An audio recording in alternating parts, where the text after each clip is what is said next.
Joey Blunt's in the morning. Yo, Joey Blunt's here on 101.2 KBC. Yo, hey, everybody, man, we still tripping on that last segment, though. That was crazy up in here. That was crazy. Wardrobe malfunction.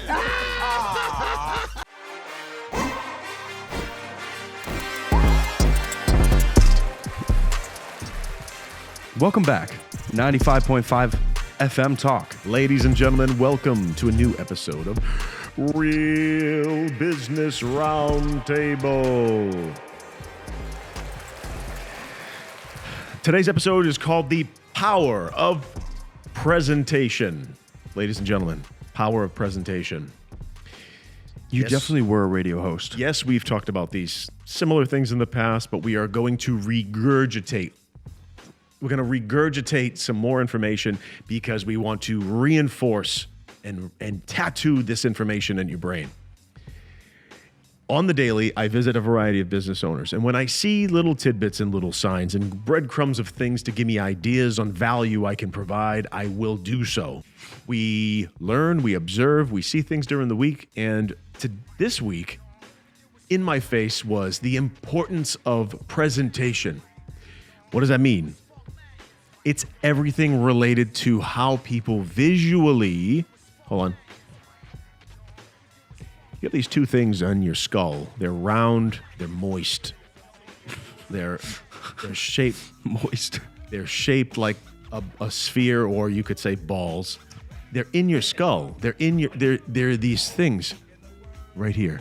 What you talking about, Andy? These things take in information. They're called eyes.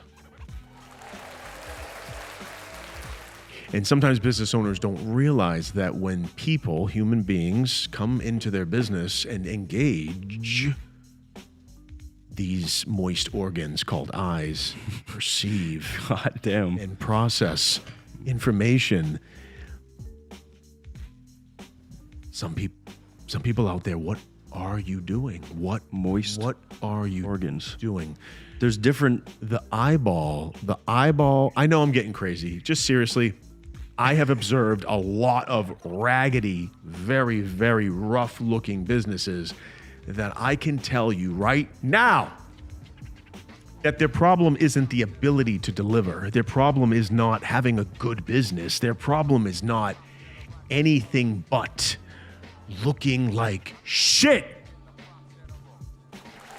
Let's absolute shit. I went to an automotive mechanic. He had a lift that he looked like he hasn't used in fucking 20 years. I don't even think it worked. And he had like a couple cars in the bay. And I'm thinking in my head, and again, with the most respect, and I'm not naming names on the show because I do have some empathy and some compassion about people's situations, because people gotta straighten their act out and build up, right? Yeah. So I'm trying to just explain that I looked at this business and I thought in my head, I would never do business here. Yeah. Let's also, so storefront, huge. Just like, off the side of a street, like wherever it is, huge website. I mean, there's the way you hold yourself. I mean, there's so many different, let's go, let's travel. Let's do astral projection and just travel through the business. Okay. We're looking at the front face of your business. Have a sign, a good looking sign. Just a door, and then a sign that says, you just need like a brick wall, a door, usually metal, pretty light, and then all you need is like a little sign that says no soliciting. That's all you really need. Spend the money on a MF sign. If you need a sign made, contact Sign Effects in Bill Ricca. Ask for Dave DeMayo. Tell them that Andy sent you. They are not a sponsor. Ladies and gentlemen, Sign Effects. Reach out to Dave. He'll take care of you. If you need a sign or you get your vehicle wrapped. It's just like a website. Representation. When you go to a restaurant or like any storefront, as a consumer, if you're going in there and you don't see any like life It's just dead, and there's no like passion, or there's no nice sign that makes you go, oh, let's try that place. It looks new. Like it's not gonna help you at all. It's gonna hurt you at the end of the day. It's extremely important. Atmosphere, vibe, energy, your signage, the door, the cleanliness, the building you are in. Just because a place has cheap rent doesn't mean you need to fuck. Just that's it. It doesn't mean you need to be there just because the rent is cheap. Look at your surroundings. You're down a fucking alley. What happens in that alley? Dude, I'm on the road sometimes and I see these very, very questionable, seeds. Picture seeds in my hands. What? Seedy spots. Dude, it looks like somewhere where someone would get killed. Yeah. Like what? Why? Nobody's bringing their vehicle here to get it fixed. We've gone to some sketchy places. Why are you setting up shop in Compton, bro? What are you doing? It's a risk worth taking. Getting a good location. I'm not bringing my car to get repaired at some of these places that I see. I'm like, what? Who in their right mind is coming here? What are some like let's try to remember like some sketchy ass places that we went to for meetings. Like what are those like some like areas that we went to that were just like there's been so many. Like, it's like, but like the thing is some of them end up being like, great people, but like very good people. But like very great opportunities, but like sometimes it's just man. I've met in these really shitty, seedy areas. Oh my god, you meet with the business owner and you're kind of like, do you realize like where you're at? There was this one time we had a meeting with someone. It was the end of the day.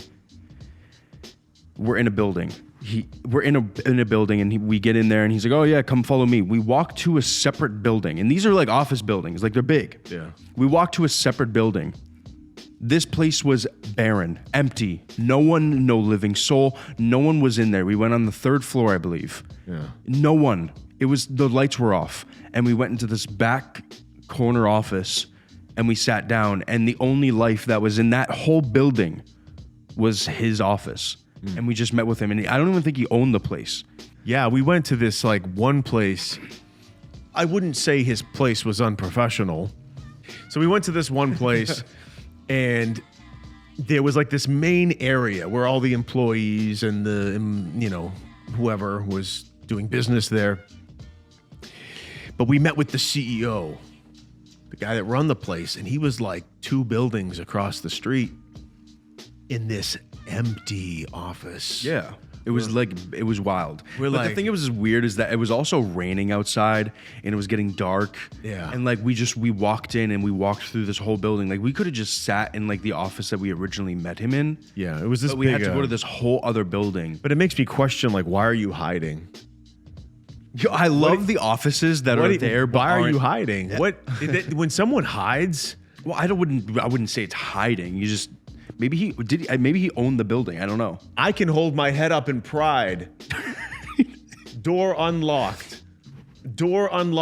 Maybe a nipple exposed. I have nothing to hide. I'm joking.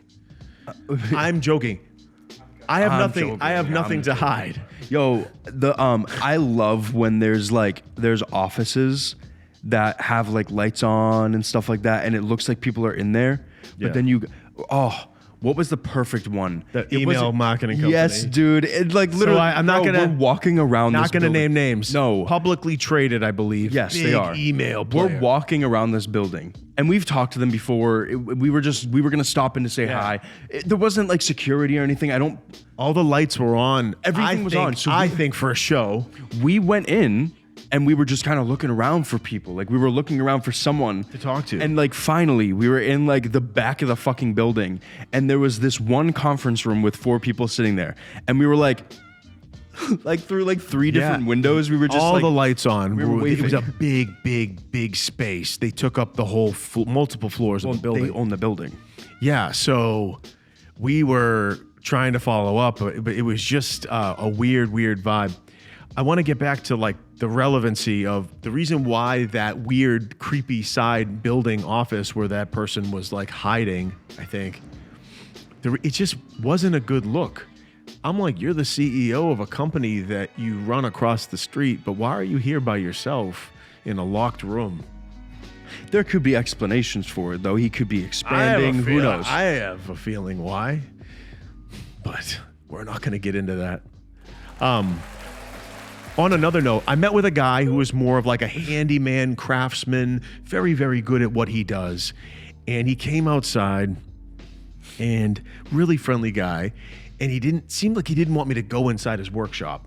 And I was respectful, and it was a little cold out. And I was like, yeah, I'm like, do you have an office? He's like, well, hold on. And he goes inside, does some stuff. And then I come in, and it was extremely, extremely, extremely cluttered. But he was an expert at his craft. The presentation that I experienced was not in line with his capabilities, which is actually kind of sad. It was, if I was a customer and I went in there, I would not be at ease. Mm-hmm. I would feel concerned, like, whoa, what is this? The workshop is in your living room. What is going on? There's nothing wrong with someone having a grassroots beginning. But I hope he's not bringing customers in there. There's a reason. I think he met me outside first. But that was an experience that spawned me to want to create this episode. Your presentation is very important. So if we look at your sign, your door, your entryway, the fucking smell when you walk in, do you have a fresh smell? Especially hospitality. If it's not that fresh, look into exhaust and airflow. There's some non-toxic air fresheners out there that don't have bad stuff in it. There's certain like commercial industrial machines that will send out a light hotel smell, very light, very subtle mist of like a positive, good scent. Look into that. Lighting. So we have your sign, your door, your cleanliness, the entryway, the lighting, the smell. If you're getting into lighting, don't use those, in my opinion, satanic origin fluorescent bulbs that were, in my opinion, designed to fuck with you. So don't use those bad light bulbs. Try to get real daylight. And they do come in fluorescent bulbs, but they're daylight. Daylight bulbs are healthier for you, okay? Try, in my opinion, go for the incandescents. Incandescent bulbs will fuck with you. Won't. Oh, okay. Won't. They won't fuck with you. I was just making sure. The smell, the lighting, the everything, atmosphere. even what you're wearing. Ask what you're wearing. Wear a company branded shirt. Spend the $50. Say, hey, do you have the Nike polos, the sport polos that I could put my company name on? Yeah, sure. Can you put my name on the left breast of this polo? If you don't got the money to get multiple, get the same one or two of them and we'll wear one every other day. Mm-hmm. You got to grind in the beginning, tighten your shit up. If you wear a company branded shirt, it's part of the experience. It positions you as being, ladies and gentlemen, credible. I want the word credible. It conveys credibility. If you give a shit about your name and it's enough to put it on a shirt, show that. Be proud of your business. Don't allow your business to look like shit. Stop the madness. Cue Michael Jordan. Stop it. Get some help. Stop. You might think in your head, I'm saving a few bucks. You're actually causing losses, whether you like it or not, whatever you think. The losses. Keep going. The losses you're creating, guess what? You'll never know. Mm-hmm. You'll never know. Losses. Because no one's going to go to you and go, hey, you look like shit. I'm not going to work with you. They're just going to bounce. They're just going to about face and leave. It's the same thing if your restaurant has no music or it smells like shit. I went to a restaurant and the food wasn't bad, but the atmosphere was complete dog shit. I was like, it was so quiet in there, you could almost hear the chef's heartbeat. Like it was quiet enough to hear the mouse fart. Was that what they say, a mouse fart? Yeah. Like, I could hear my blood. Especially with that, especially with a restaurant, it's extremely important. I mean, that's. I joked with the owner. I joked with the owner. I go, "Oh, no music," and he's like, "No music." Come on. That could make or break a business, especially in hospitality or like services like food. It was bad enough that they were using fucking microwaves to make my food. Oh, well, I let that go. I let it go. Well, but I probably won't go there again. I wouldn't. If they played some cool music, maybe. It was just atmosphere. It's the vibe when you're there. Perfect example. What? Atmosphere is everything, especially for food. I've been to. Okay, so there's this restaurant, Japanese restaurant. We've talked about it before. First time I went, in a different location. Phenomenal. Atmosphere amazing. Chefs amazing. Everything was great. It was great. Just overall, I would go there again. They opened up a second location. I went to the second location with this man right here. Yeah. Him. Horrible ambiance. Didn't feel like we were being I didn't feel like we were being taken care of at all. They didn't like that we were there. The food was good. It was all right, but the ambiance was horrible. Yeah, the guy dropped the bowl or whatever. He dropped it like hard, and Jake was like, "Whoa, what's Jake? Whoa, what?" Jake was like, "Whoa, what's going on?" And it's not even out of anger. It's purely out of when I go to Chick-fil-A. Let's talk about this. They are so happy to serve you. They enjoy their job. They are passionate about it. When you go there, you feel better. You don't even have to like the sandwiches, and you want to go to that drive-through, and they want to say, what is their whole thing? My pleasure. My pleasure. It's their pleasure. I was gonna say Lord's Prayer. No Chick-fil-A sauce? No Chick-fil-A sauce. No, they say my pleasure.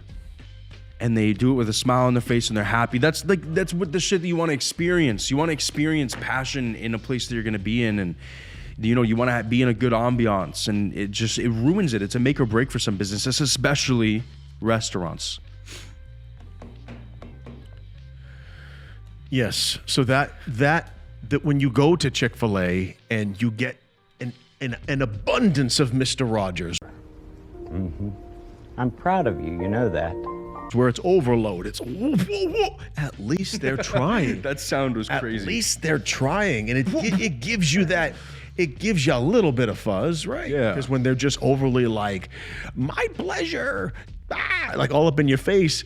At first, it might be like, whoa, but then ultimately, the net result is they're very nice people. That was a good experience. They're very nice people. I have never had a bad experience at Chick-fil-A. Yeah. Ladies and gentlemen, not a sponsor. Let's give Chick-fil-A a shout out. No, I've had a bad experience with their food, but I continue to go back because their vibe is dope. They're so bubbly, and it's great. And the thing is that it's not fake. Like you can tell the managers there love their job, and it makes you so happy. They love it. They love what they do, and it's shout out to them because they give people that warm and fuzzy feel. You know what? I've actually been to a place where the outside looked trash. Oh, no! Listen. I know the outside looked trash, but then when you get inside, it's the best experience ever. And yes. Those are and that's a vibe. There's a lot of those places in big cities where it's like there's this Chinese restaurant that it's on the side of the street, like an alley. You have to walk downstairs and you get inside, and it's literally like you've just walked into China. It's in Chinatown in a city, and the food is amazing. It's very well known. There's no windows because it's underground, but the ambiance there is so real and authentic and true, and the food's good. Yeah.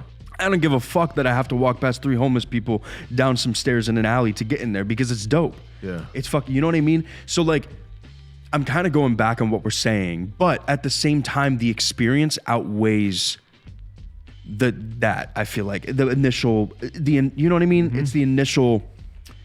Yeah. So sometimes the reason why the experience and the presentation is not up to speed is because the person who decides the tactics within presentation, they decide to cut this, cut that, subpar that, and the net result is a bad experience. Every single customer is going to compartmentalize you, judge you, compare you to what else is out there. And if a customer doesn't know you or know one of your customers, we're talking about word of mouth, word of mouth, okay, great, congratulations. Word of mouth. The word of mouth thing is free for every good business that does a good job or provides a good product. Congratulations for doing nothing. I'm talking about something that's proactive that you actually have to invest these green pieces of paper. They're called money. You exchange them, you invest, you expect more output. You expect things to come from the dollar bills that you're spending. Yeah. I don't mean to get Alex Jones-ish on the show. I don't like them putting chemicals in the water that turn the friggin' frogs gay. But it's built up frustration. Alex when you see when you see the insanity.